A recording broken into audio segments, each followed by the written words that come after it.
8:30. Yeah, morning. There's so many people on this call, and it's so good.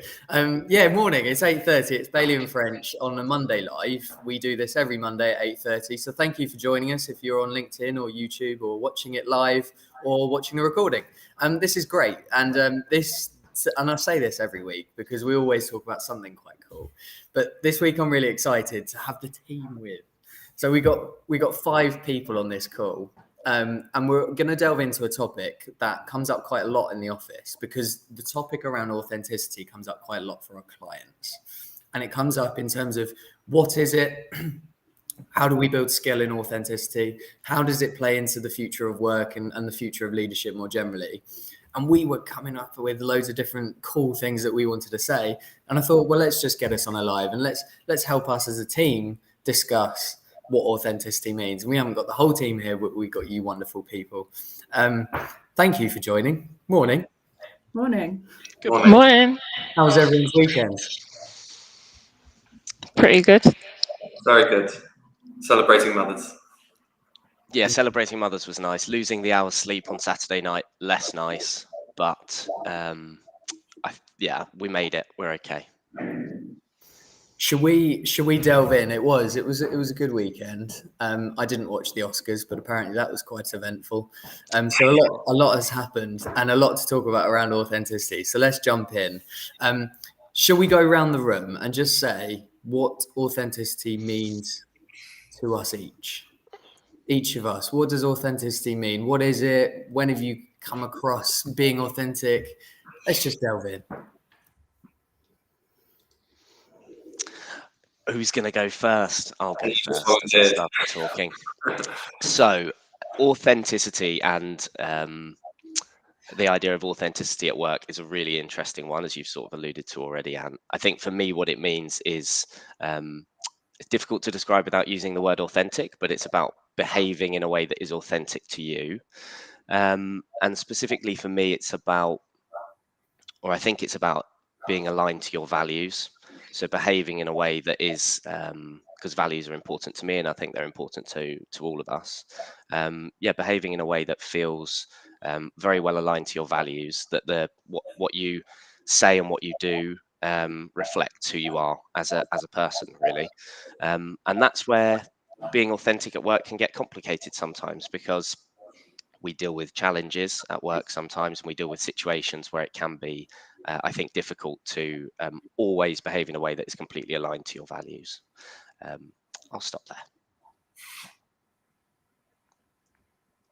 You've just said it all. No, I think I'd build on what Dan said a little bit. I don't disagree with any of it, but not using the word authentic. A good kind of synonym for me would be being genuine. So, being honest, and like Dan said, for me, it also comes back to morals. Am I acting in a way that's aligned with my morals? Am I able to use my personality, my strengths, humour, perhaps in a way that is honest to me? So I'd just maybe add those two as well. Yeah, I like that. I think it's a lot about being honest to yourself, not necessarily honest to other people. We're not talking about necessarily those people that just say, I just say it how it is, and no, you just mean. No, it's about being honest to yourself and being truthful rather than necessarily to the outer world. Yeah, I think we were all pretty much on the same page, really. I think that it's about being true to yourself, true to your values, more than anything, more than behaviour as well, because I actually think that we're all quite multifaceted and we're not always going to present the same version of ourselves in every situation. So, yeah, that's what I think being authentic is. It's a really interesting point, actually, because it's your authentic self might play out differently in different scenarios based on your different values and the different people that you're connecting with who may equally have different values. So that's a really interesting point. We've all touched on things around kind of the values, the morals, the kind of it's about who you really are, isn't it? But that's a really difficult place. What have you all done over your time to really figure out who your authentic person is? How do you get to that place? I think it takes a long time. I can remember as a child that you would maybe spend time with a friend with their other friends, and you realize they're a different person around them. And you were the same. I think as you're maybe learning your tribe, as you're learning who you are, it's hard to be authentic, and you are different people around different people, which seems obvious, but it does develop. What I found that as you get a little bit older, you discover who you are, and you learn how to maybe be authentic or comfortable in your own skin. Yeah, I think that idea of having multiple selves is really interesting. So like you've got your, I guess I would describe it as your authentic professional self. And I know for me, certainly my authentic professional self is somewhat different to my, shall we say, authentic, how I was on Saturday night after I'd had a few beers, for example. So it's about like, where's that line between what does it actually mean to be authentic? Am I being inauthentic if I don't share every last kind of thought with everybody at work? Obviously not. Nobody wants that. Nobody needs that. And actually, that's a different conversation, because why would I'd never share every thought I have, because I don't necessarily believe every thought that I have. They're just thoughts come and go, and that's just the way it is, I guess. But I definitely think, because we've had this debate in the office a number of times, what does it actually mean to be authentic? And I sometimes struggle with the word itself, with the idea of authenticity, because I think I know what we mean when we talk about authentic leadership, for example. That's about being a leader who is transparent, who is open and honest with people. And I just sometimes challenge or wonder whether, is that actually authenticity? Or is authenticity something different? And I suppose this is where we get into a conversation about what do the words actually mean to us, and it can get a little bit esoteric. But I suppose, just throwing those thoughts out there, and I'll pause again there. Yeah. Does anyone want to build on Dan's point there? I think I will a little bit, and say that for me, being authentic feels like, and it's a hard thing to quantify because it feels like, but it feels like I'm not performing a role. I'm not really adjusting who I am to fit the audience or the situation that I'm in. I can adapt who I am. I can, perhaps withhold some of my slightly off color humor, for example, in a professional situation. But just because I'm holding that back for the situation, it doesn't mean I'm being inauthentic. So I feel like perhaps I'm saying the same thing that Dan's saying there, but for me, it feels like I'm not performing. I'm just being, if that makes any sort of sense. Yeah. May I ask a question around that? Can you have best way to describe that? Be authentic about different aspects. I mean, I think it was you, Dan, that people are multifaceted, or someone did. My professional self, am I authentic to that? Probably, but that's different to me how I would be at home, as we keep alluding to. I mean, to use an example, what I'm wearing now, I wouldn't wear at home. I didn't wear on the weekend. This is my professional self, and I'm being authentic to that by wearing and I don't feel like I'm in a role, Heather. I really like the way you put that. But at the same time, I wouldn't speak, I wouldn't act. I've had conversations before with my wife where I've been completely in work mode, and she said, "What are you saying? Why are you saying we'll come back to that, or I'll ping that over on a phone call to a loved one?" Because I'm in the work mode, I'm being authentic to that. Don't notice it at all, so much so that when I speak to someone outside that world, that I accidentally carry it on. But then leave work, take the shirt off, and I'm back to home, Richard, and I'm authentic to that. So we discuss in the office quite a lot about authenticity, about where you should draw the line. Is it because you have two different versions of yourself, or probably a lot more, multiple, depending who you are, and you're still authentic in that time, or are you not being authentic in one of those? I guess that's kind of a question I'm trying to ask. Yeah, and I think it was Renee with that comment around the multifaceted approach. Yeah. Renee, I know there's probably some thought going around there. What do you think? Yeah, I think that part of being emotionally intelligent as well is actually just being able to, you know, regulate parts of yourselves in a way. And I don't necessarily think that that means you're not being authentic. Like Richard said, that I think we've got different parts of ourselves. Yeah. Yeah, it's a really interesting one. So for me, authenticity is also tied into belonging. Like if I feel like I can be my true self, it's because I feel like I belong in that scenario with those people. And maybe there's some alignment of values. Maybe actually I appreciate lots of different views and I get a lot of energy from learning other people's perspectives. So maybe there's something in that for me. But I always think back to sort of those formal, I don't know, weddings or big posh events that you go to and you have to wear something that's a bit uncomfortable and it doesn't really feel right. You certainly wouldn't be wearing it at home, Richard. Well, maybe you would. I don't know. You might do. But you know, you're dressed up and then maybe you have to give a speech or a presentation or something and it feels quite clunky or whatever. Has anyone kind of experienced those events? You know, you all know what I'm talking about, right?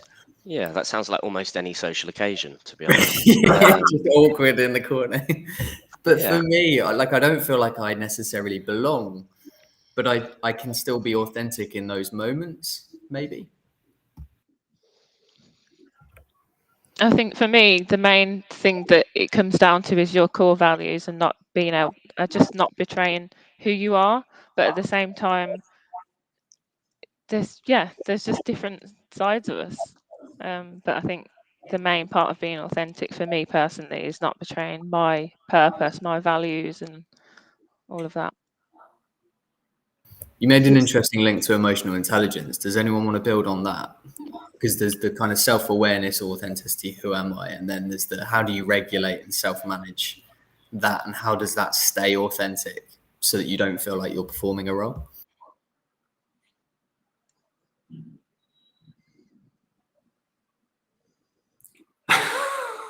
That's a deep thoughted question. Yeah, you sent me spiraling there, and Yeah, spiraling into thought there. Go on, Dan. Well, okay. Well, we talk a lot about human leadership, don't we? In the office and what that means. And kind of as we talk about it from a Bailey and French perspective, we do talk about authenticity, but we also talk about other things related to emotional intelligence, as Renee alluded to. So we talk about that, you know, Dan Goleman's kind of four-stage model of self-awareness, other awareness, self-management, relationship management. And when it comes to authenticity, we're talking about self-awareness, really, and that's why everything we've talked about so far has been about core values, understanding ourselves. Heather, I think you made the link to strengths, which is absolutely key in terms of, you know, if you understand your strengths, then you can behave in a way that is much more authentic to you because you understand yourself better. But I think this is where we have to be a bit careful with authenticity and make sure that it isn't authenticity to the detriment of our working relationships and our ability to manage those relationships with others and ability to regulate ourselves. So we also talk about things like inclusive leadership, and that links to that kind of other awareness. So being aware of others, making sure that we're behaving in a way that is inclusive. Now, is it fair and okay for you to be a highly authentic leader to the exclusion of other people? Absolutely not. And I'm sure we can all think of historical leaders, we don't need to name any of them because it's probably pretty obvious who we're thinking of, who were highly authentic people, but were truly awful and were the absolute opposite of inclusive. So we absolutely don't want authenticity at the to the detriment of things like inclusion. We also talk about things like role modeling and being a human connector, making sure that you role model the right behaviors as a leader. If my authentic self is to stand up in the middle of the meeting and say something particularly rude or personal towards somebody, that might be authentically what I want to express in that moment, but it's not role modeling the right behaviors. It's certainly not being inclusive. It's certainly not connecting with that person. So I guess it's a complex picture, and it's about understanding where authenticity fits into. I mean, there I'm talking about leadership, but for all of us, whether we're leaders or not at work, we need to keep those things in mind. when does authenticity become a lack of tact?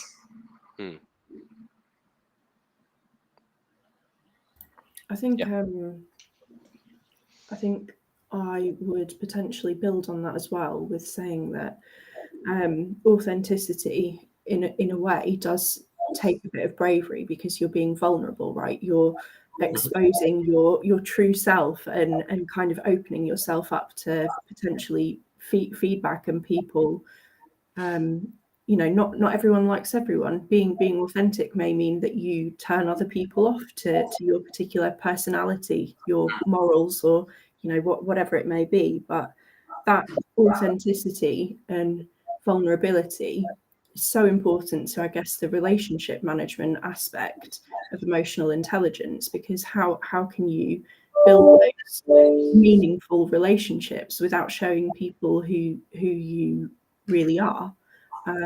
So I think that was a slightly sideways point, but as Dan was speaking about human connectors there, it just popped in. So yeah, I think I really like that, because when thinking about what we'll be talking about today, I've been thinking about authenticity to other people, how other people react to that. So that basically, like Dan, around how that makes other people feel. I didn't even for 1 minute consider how that makes me feel. That being authentic and maybe putting a view forward on a platform like this, or just in a chat in the kitchen, and it's against someone else, that there is a sense of vulnerability, and it takes a lot of confidence, particularly in a professional environment, I would say. Yeah, and linking to that, that's why it is important. Not just because being authentic, you know, we all kind of, if you say, oh yeah, it's good to be authentic, we kind of all implicitly understand that is probably true. Like it feels like that is right. Nobody wants to be inauthentic, and it goes back to what you were saying, Ant, about where you might be in a situation where you kind of feel like you're wearing a suit that doesn't quite fit, and it's slightly outside of your comfort zone. Well, maybe not outside your comfort zone, because that's a different thing. Maybe it's more about just having to behave in a way where you're not able to just be yourself. And it's incredibly important to be able to be yourself at work for well, we talk about both performance and well-being here at Bailey and French, don't we? And from a performance perspective, if I'm able to do my job and do it well, behaving in a way that is aligned with my values, I'm likely to do a better job of it, but I'm also likely to be happier doing that job as well. We've all been in jobs, I'm sure, where you aren't able to bring your full self or close to your full self to work, and it can be extremely draining for people, I think, where you have to put on a mask to go to work for 8 or 9 hours every day. So it's important for us as individuals, so that we can perform and so that we can remain well. In what scenarios do you find it most difficult to be authentic at work?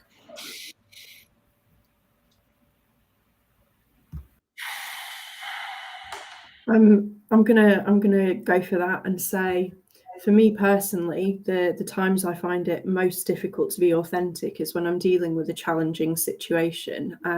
Perhaps there is, maybe conflict is too strong of a word, but a difference of opinion, or you know, there's a specific thing that I want to do a specific way, and you know, I may have a disagreement with my line manager, or I might be collaborating with a colleague who has a completely different vision for something, and in those moments where I'm really kind of focused on my end goal, my thing that I want to get out of it, and in those moments it can be quite challenging, because if I'm being entirely authentic and not regulating myself, maybe I want to have a tantrum, you know. So those for me are the most challenging times. Yeah. I would say when it's someone fortunately has never happened at Bailey and French, but if someone expresses a view that is against the value of yours, like a deep core value, like they've maybe insulted a cause or something that you are liable, or they've said something that you think is offensive and isn't inclusive.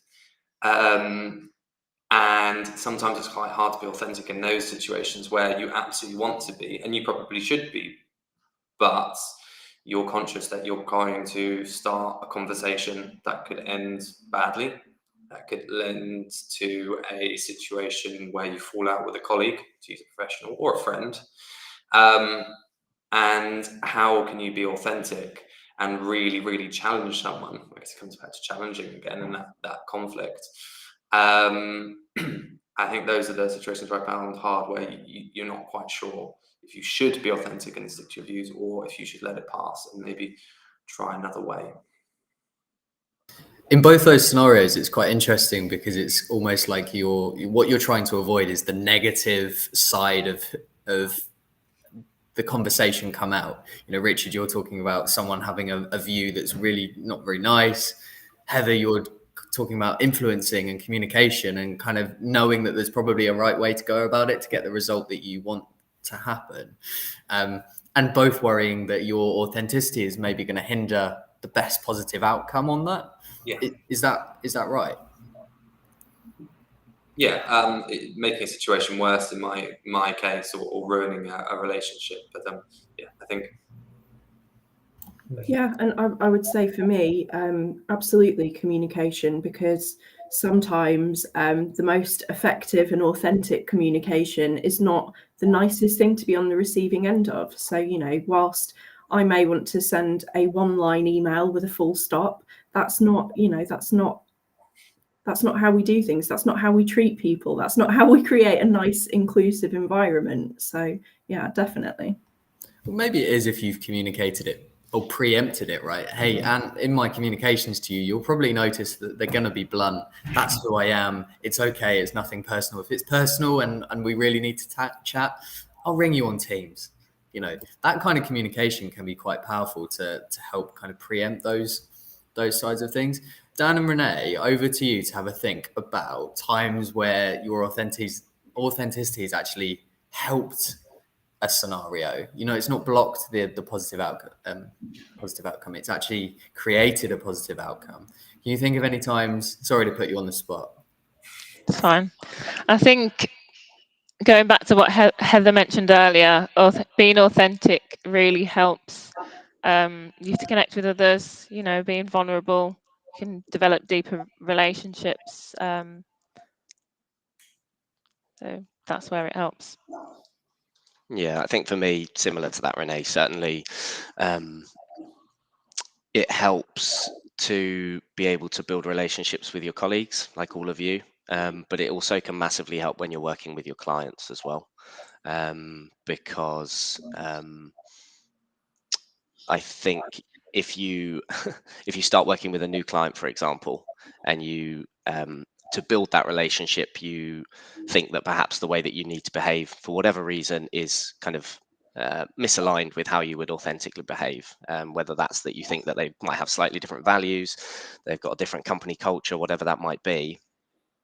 You're then setting yourself up, I think, if you don't behave authentically, to have to maintain that over a long period of time as you continue to kind of build that relationship. And actually what they might buy into from you as the consultant, for example, is how you're behaving with them initially, and 6 months down the line you might be finding it really, really difficult to continue to do that with them. So you almost need to make sure, I think early on in relationships with colleagues, and this is where it is really challenging, because it can be really difficult at the beginning of relationships to be authentic as well, because I think we find it difficult enough to be vulnerable with each other, and we've all known each other for quite well, not that long, but we've known each other for a period of time. Trying to do that with somebody that you've just met, I think that's really challenging. But I think it is really important, because because otherwise you do potentially set yourself up for some challenges down the line if you put on a bit of a persona or a bit of an act to begin with.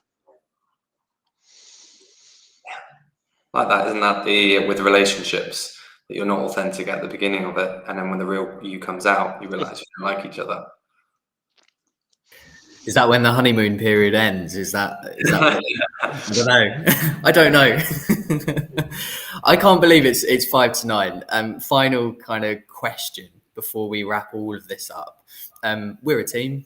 There's many a team leader watching this. And trying to get some ideas on, okay, well, we've heard around this topic of authenticity. We've touched on the reason that it's so important is because it allows people to show up as their true self, therefore their best self. There's less kind of noise in the back of their mind trying to be someone that they're not. More energy is put into creating a positive environment and creating a positive outcome, being more productive, all of those things. So this is why the authenticity is so important. Plus the sense of belonging and inclusion, and feeling like you truly fit into somewhere. How can we as a team continue to support authenticity within each other? How do we grow authenticity? How do we create a culture where everyone is able to feel like they're able to bring their true selves to work every day with that team, whether it's a project team or whether it's a team that you work with all the time? What do you think? I think something that I've enjoyed both internally and with our clients actually is that challenge is seen as a positive. Whether that be challenging the status quo or something that's being done, or a perception maybe that a client has and putting what you think is actually better forward. There's a lot of respect for that, and it allows you to be authentic. I think for me, it comes to role modeling, and that might look like, and do you know what? I'm really not feeling good today. I don't know what's wrong with me. I can't get my head into it. I'm just having a really bad day, and that kind of making it okay for you to do the same to me. Heather, I'm having a really bad day. It makes it kind of safe for other people to be authentic. So I'd say role modeling.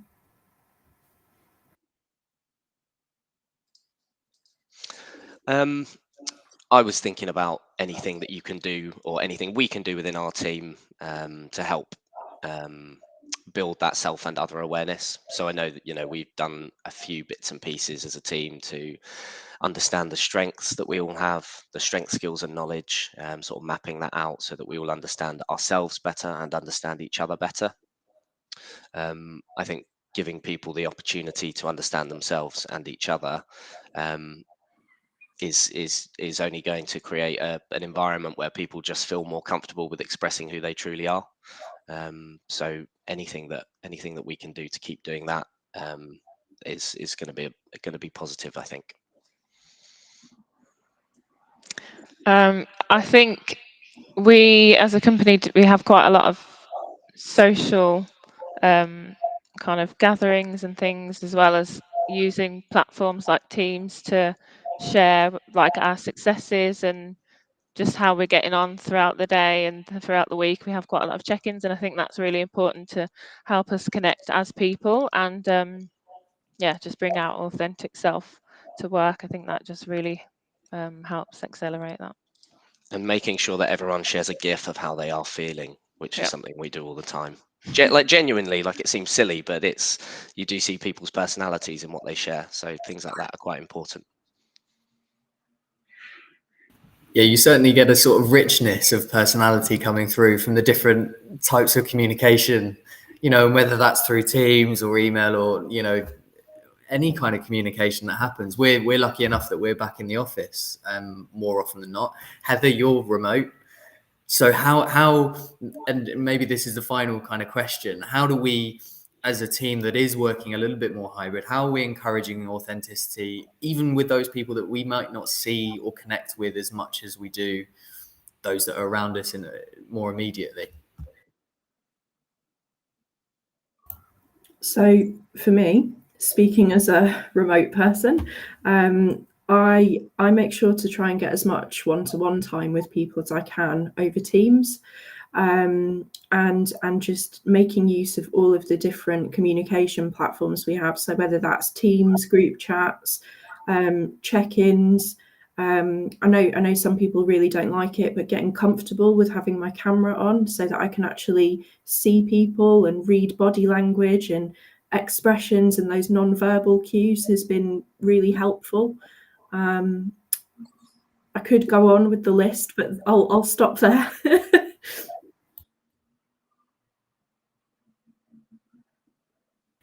Anyone else? I think Heather's covered that one, to be honest. Yeah, sorry, long list. It's great having your thoughts, Heather, and I can definitely the times where you've gone to me and you've gone, hey, I'm just having a really bad day. You know, the positive intent behind that, I think, and role modeling that from a leadership perspective is so important to share it back as well and go, hey, Heather, I'm having a bad day today, you know, but also just going, hey, it's okay, folks, to have a great day and a bad day and all the days that are in between that, and kind of creating that culture. I think it's really important. Well, I hope teams watching this have got something from it.